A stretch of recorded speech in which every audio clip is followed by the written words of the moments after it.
nada, você não vai dar para nada nesse mundo, né? São decretos que você recebe que você acredita que são reais, verdadeiros. E vai uma palavra minha: pai, presta atenção, mãe, presta atenção. A sua palavra para o teu filho tem que ser sempre a melhor. Você nunca vai dizer para o seu filho, não vai dar para nada, você é pé tropeço. Não diga isso. Se ele for um menino que você chama de teimoso, chame ele de determinado. Mude. Se ele errou, não diga, você está todo errado. Diga, você vai acertar da próxima vez. Comece a profetizar o que é vida pela tua boca, não é para o teu filho. E eu comecei a ouvir isso do meu marido. Eu comecei a acreditar nisso. E aí eu fui estudar, eu já era mãe, voltei para a escola, que eu fiz o normal, fui professora, fui para o Rio de Janeiro, passei num concurso do Banco Central do Brasil, me tornei advogado do Banco Central. E aí, dentro do Banco Central, representando os advogados, eu fui para um evento de bancos e conheci uma juíza. E eu fiquei muito impressionada com aquela mulher, a independência em decidir com a lei dos homens, com temor nas leis de Deus. E eu falei, eu acho que vai dar para mim. Mas eu não acreditava muito. Eu fui desafiada, eu já era avó.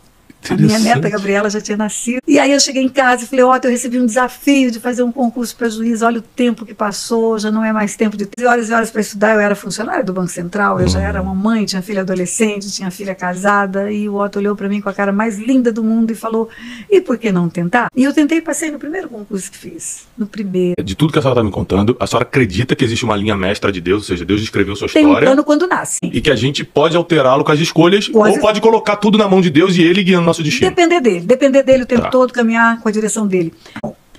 Quando nasce Davi, nasce com um projeto de Deus. Nasce para ser o salmista de Israel, o rei de Israel. Quando nasce João Batista, nasce para anunciar a vinda do Messias. Quando nasce Sansão, nasce para ser o libertador de Israel. No meio do caminho, João Batista teve dúvida do propósito para o qual ele nasceu. Ele estava preso, ele manda mensageiros a Jesus e manda perguntar, é você mesmo que eu tinha que anunciar ou eu virar outro? Porque ele teve dúvida. As circunstâncias todas apontavam para outra coisa. Ele nasce para anunciar a vinda do Messias. Todas as circunstâncias. Bota esse homem na cadeia e agora eu fiz a coisa certa porque eu estou preso. Mas ele estava fazendo o que era certo, não é? E Jesus testifica, não tem maior do que João Batista nascido de mulher. Davi nasceu com aquele propósito. Ele foi escolhido para ser rei de Israel, foi separado. No meio do caminho, pisa na bola. Adultera, mata. Mas Deus não desistiu de Davi. Por que Deus desistiu de Saul e não desistiu de Davi? O pecado de Saul parece tão pequeno. Descumpriu um comando de guerra. E o de Davi? Davi é adultério, homicídio, manipulação, mentira. Porque Deus, que é onisciente, tem presciência, viu o final da história, ainda estava no meio. Ele viu Davi arrependido, dizendo para o profeta que foi confrontá-lo, pequei contra o Senhor. E disse para o Senhor, não te afaste de mim, não retire de mim o teu espírito. Por isso, quando ele escreve o Salmo 139, ele fala, o Senhor estava tecendo os meus ossos, estou vendo, a minha mãe sabia todos os meus dias. Sabia o dia do meu adultério, do homicídio, do meu arrependimento. E ele chega onde Deus quis que ele chegasse. Mas se o homem se perverte, se ele deixa o caminho, ele tem a oportunidade de voltar ao caminho. A história de Sansão. Então Deus tem o retorno do plano para quem sai do plano. Mas o homem tem sempre a escolha de seguir o plano de Deus a sair dele. E o arrependimento faz voltar para o lugar. Um divino, mesmo sem saber que tinha um, porque tem gente que nunca nem esteve porque não sabia que tinha um, e com isso se amarrou em muitas maldições, em muitos ambientes que trouxeram carga pesada, energia negativa, como fala aí fora, né, que a gente sabe que são maldições. Claro, ação do mundo espiritual. O que a pessoa tem que fazer a partir de agora? Quem está escutando a gente e acha, eu acho que está acontecendo comigo é esse negócio aí. Então eu vou... Ela faz isso, por exemplo, quem está em casa agora, é uma oração ou é um processo mais longo? Depende do quanto ela está sendo prejudicada por trevas, até onde ela abriu portas para o mundo espiritual.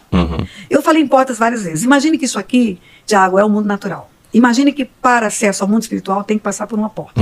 O restante do planeta seja o mundo espiritual e essa sala do podcast é o mundo natural. O acesso ao mundo espiritual é dado pelo lado de dentro, é o homem que dá acesso. Quando Deus fala para Caim, o pecado jaz à porta, te cumpre dominá-lo, está falando de abrir a porta para o mal. Quando Jesus em Apocalipse fala, eis que estou à porta e bato, se você abrir eu vou entrar. O se é uma partícula condicional da língua portuguesa. Então é o homem que abre pelo lado de dentro. O lado de fora entra porque o lado de dentro permite. Então a escolha do homem vai ser para fazer o que é certo, para fazer o que é errado. E agora, se eu fiz o que é errado a vida inteira, como é que eu fecho a porta que eu abri? Arrependimento, confissão. O arrependimento cancela tudo. Arrependei-vos e convertei-vos para serem cancelados os vossos pecados. Então você tira aquilo que está matando, roubando e destruindo. Não mata, não rouba e não destrui mais.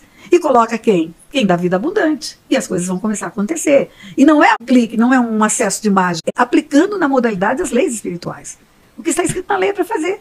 E é para fazer, e quando faz, e faz com fé, acreditando, dá certo. Uma pessoa que conhece a palavra, porque tem muita gente que conhece, mas desconhece o mundo espiritual, ou seja, ela tem sentimento, vê vulto à noite, ela tem pesadelos que não consegue cortar, nunca consegue parar, ela é uma pessoa perturbada, vamos dizer assim. É possível uma pessoa estar dentro da igreja e estar nesse nível de perturbação espiritual? Tiago, muita gente, eu diria a grande maioria, está na igreja e não acredita no mundo espiritual, por incrível que pareça.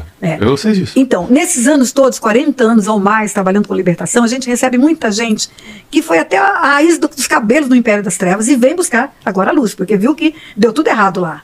Buscou o que não conseguiu, não teve o mínimo de Deus, não teve o médio de Deus, não teve realização de sonhos, nem essa extraordinária manifestação da graça. Aí fala, então eu estou no lugar errado. Eu vou para o lugar da luz. Eu vou dar um exemplo. Último silk que fizemos, penúltimo silk, uma mulher que tinha uma deficiência grave, causada por um acidente grave, a perna encurtada. Essa mulher teve no silk e recebeu um milagre. Passou por libertação, recebeu um milagre, a perna esticou, ficou do tamanho da outra, o colete foi jogado fora, começou a andar sem dor, sem nada. Quando ela chega em casa, o marido, que era um sacerdote das trevas, falou, peraí, esse lugar onde você foi é melhor do que o lugar onde eu estou. E eu vou procurar esse lugar. Saiu das trevas. Então esse povo que vem das trevas para a luz não duvida do mundo espiritual. Eles experimentaram Eles do outro lado, sabem a realidade espiritual. Agora, dentro da igreja tem muita gente que é inocente. Por isso que Deus fala, meu povo perece por falta de conhecimento. Agora, tem muito crente que entende o mundo espiritual mais ou menos. Imagina aquele homem cego que Jesus vem e unta os olhos dele. Pergunta, você vê? Ele fala, vejo. Vejo homens como árvores andando. Aí Jesus unta de novo e fala, e agora? Agora eu vejo. Eu não acredito que seja uma cura física, porque Jesus ressuscita Lázaro com uma chamada só. Por que ele precisa passar 2 vezes a mão? Significa uma abertura de olhos espirituais. Tem gente vendo homens como árvores andando. Vendo como uma névoa só. Não tem revelação profunda das coisas espirituais. Muito bom. E conhecer isso é fundamental, Tiago. Porque eu e você somos espíritos. E tudo que fazemos é espiritual. E conecta com o mundo espiritual. Tudo que a gente faz aqui na Terra, de alguma forma, conecta. Absolutamente tudo. A pessoa chegou perto do cabelo do diabo, alguma coisa assim? Como é que é? Ela foi até a raiz dos cabelos. A raiz dos cabelos. Ela se afundou toda. Ou seja, é a pessoa que está mesmo assim, no infernão mesmo. O que mais conecta o ser humano com o inferno? É a promiscuidade sexual, é o aborto, é o assassinato, é o homicídio? O que a pessoa faz? Por exemplo, essa pessoa que foi na raiz dos cabelos de Satanás, qual tipo de pecado? Qual tipo de... Não é pecado propriamente, é a procura dos deuses que atuam no Império das Trevas. Porque para Deus pecado tudo é igual, pecado, tudo igual. É o envolvimento dela com os maior, ambientes exatamente. do mal. As práticas espirituais. Ah, sim. É isso que faz, entendeu? Quanto mais ela busca. E é interessante, Thiago, que esse lugar de trevas é um lugar que vai fazendo armadilhas para as pessoas irem mais fundo. Em princípio, elas começam a doar coisas.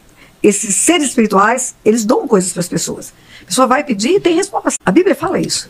Não cita, não cita então, não né? Cita. Tá. É o caso daquelas curas espirituais que acontecem. Exatamente. Cura, cirurgias espíritas. Cirurgias espirituais, isso. Cura, a pessoa, poxa, eu fui curada, então eu vou começar a praticar isso. E, na verdade, vai dando benefícios, entre aspas, para terminar matando no final.